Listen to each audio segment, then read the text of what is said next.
Os vais a sorprender. Un avión de papel con un papel. Con dos papeles. Grande. Con tres papeles. Enormes.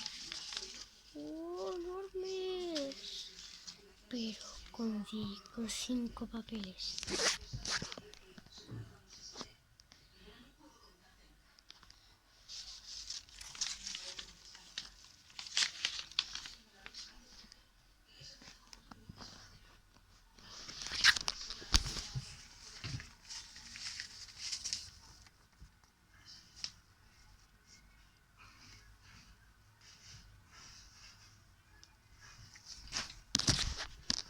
Oh my god.